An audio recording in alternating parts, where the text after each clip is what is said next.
Hello guys, કેમ છો બધા? મજામાં? અને શર્મિષ્ઠા કિચનમાં તમારું હાર્દિક સ્વાગત છે. તો આજે આપણે બનાવીશું પહાડી આલુ કે પછી પહાડી ગુટકા, કંઈ પણ તમે એને કહી શકો છો. પહાડોમાં તમે જશો ઉત્તર પ્રદેશ બાજુ તો અહીંયા ખાવાની તમને મજા પડે એવા બટાકાનું શાક છે આ. એના માટે મેં અહીંયા ધાણાના દાંડા લીધા છે, જે આપણે વેસ્ટમાં નાખી દઈએ છીએ, અને 2 થી 3 લીલા મરચાં લીધા છે, આદુનો ટુકડો લીધો છે, અને એમાં સૂકા ધાણા નાખીશું. હવે આપણે લાલ મરચું, મેં અહીંયા કશ્મીરી લાલ મરચું લીધું છે, તમે તમારી રીતે તીખાસ પ્રમાણે લઈ શકો છો.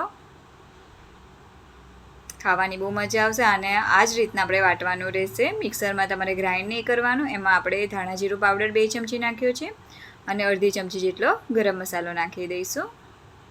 હવે એને આપણે સારી રીતે વાટી લઈશું. મિક્સરમાં નહીં કરવું, નહીં તો સ્વાદ એવો નહીં આવે. આ રીતના કરવાથી સ્વાદ એકદમ દેશી ટાઈપ લાગશે તમને. થોડું પાણી ઉમેરીને ફરીથી આપણે સારી રીતે એને વાટી લઈશું.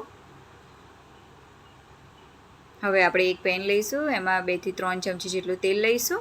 તેલ ગરમ થાય એટલે આપણે એમાં રાઈ, જીરું અને તીખા લાલ મરચાં એમાં સૂકા ઉમેરી દઈશું.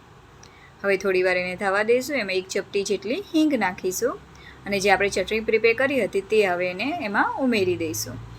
હવે સ્વાદ પ્રમાણે મીઠું નાખીશું અને સારી રીતે થોડીવાર સાતળવા દઈશું. અહીંયા મેં 3 બટાકા બાફેલા લીધા છે, તમે તમારી રીતે લેવા.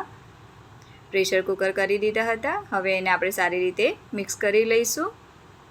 સારી રીતે મિક્સ થઈ જાય એટલે આપણે એને 3 થી 4 મિનિટ જેવું હાઈ ફ્લેમ પર થવા દઈશું.